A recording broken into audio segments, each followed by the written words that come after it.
रूप में लाने का कोशिश करेंगे। देखिए कुछ शब्द लिखे हैं, आप लोगों को अच्छा लगेगा तो थोड़ा सा अपने दिमाग में, दिल में उतारने का कोशिश कीजिएगा। स्वामी जी के विचार केवल उपदेश नहीं है।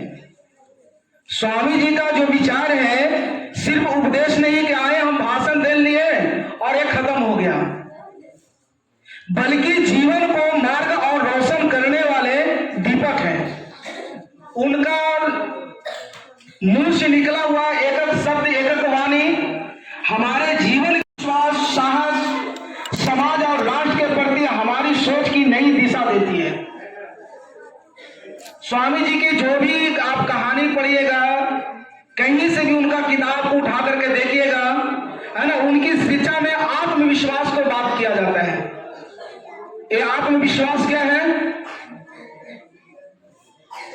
ये आत्मविश्वास क्या है? मनुष्य को अपने आप पर विश्वास करना होगा। जब अपने आप पर विश्वास नहीं है तो आप कुछ भी नहीं कर सकते हैं। यदि अपने आप को हम एक, है ना, कमजोर समझ गए तो कमजोर ही है। एक शीश शावक वाली कहानी सुना हुआ ना, हर बार बताया जाता है कि एक, है ना, शेर था, शेरनी थी, वो गर्भवती थी। अचानक, है ना, क्या होता है, पहाड़ से गिर जाती है और वहीं पर उसका प्रसव हो जाता है और वो जो शेरनी होती है उनका देहांत हो जाता है। और वो जब गिरती है ना, तो एक भेड़ का झुंड था उसके अंदर में गिरती है, बीच में। बच्चा छोटा होता है, नन्हा सा बच्चा, बहुत प्यारा होता है। वो भेड़ के साथ में रहना शुरू कर दी, है ना, भेड़ के साथ में चरना, भेड़ के जैसा बोलना, सब भेड़ के जैसा, क्योंकि उसका परिवेश भेड़ के साथ में हो गया था। उनके मन में कभी ऐसा विचार नहीं पैदा हुआ था कि हम एक शेर हैं, शीश शावक शेर हैं। एक ही बार की बात है कि जब भेड़ों का झुंड कहीं से गुजर रहा था और एक शेर का नजर उस झुंड पर पड़ा तो देखा कि उसे भेड़ों की झुंड में एक शेर भी उसको उसे साथ में चल रहा है और घास भी खा रहा है और भेड़ के जैसे मैं भी कर रहा है।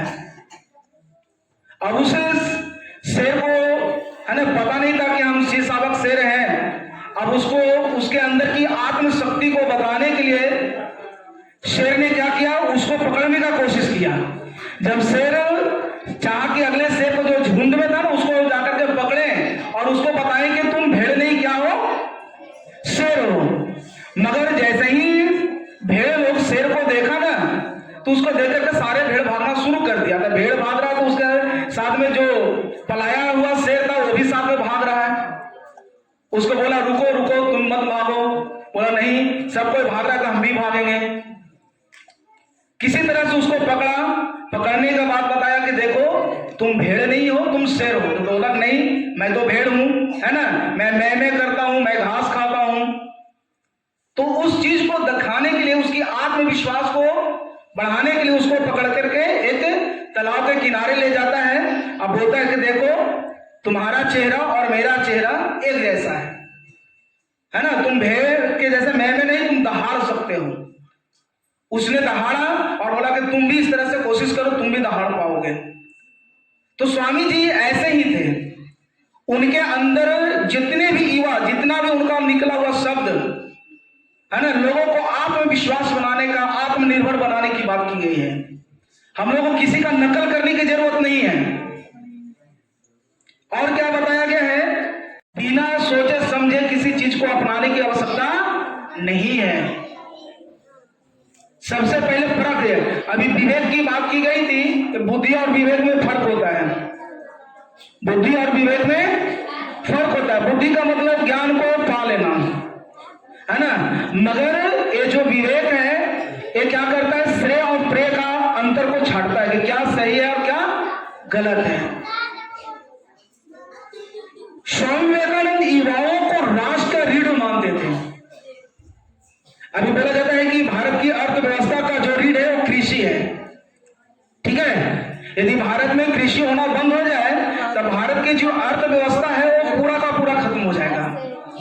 मगर स्वामी जी का कहना था कि हमारी भारत की जो अर्थ है, हमारा जो रीढ़ है वो युवा वर्ग है।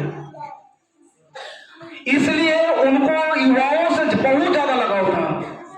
एक बात और सोचने की बात है कि वो युवा से कुछ चाहते नहीं थे, मगर युवा के लिए वो भगवान से प्रार्थना करते थे कि हमें 100 युवा चाहिए, ऐसा युवा चाहिए जिनके अंदर में आत्मशक्ति हो, आत्मविश्वास हो, है ना, जिनके अंदर में निस्वार्थता की गुण हो। और वो माँ से प्रार्थना हमेशा करती थी, माँ है ना, हमें युवा की आवश्यकता है। अच्छा, युवा से ही इतना ज्यादा उनका लगाव क्यों था? प्रश्न ये भी हो सकता है कि विवेकानंद युवा से ही ज्यादा क्यों लगाव रखते थे, है ना। जागो और लक्ष्य जो हमारा है, जो हमारा एम है, जब तक वो हमें मिल ना जाए हमें रुकना नहीं है, पीछे मुड़ना नहीं है, बस और कुछ नहीं। उन्हीं शब्दों से मैं अपनी वाणी को विराम देता हूं। जय स्वामी जी।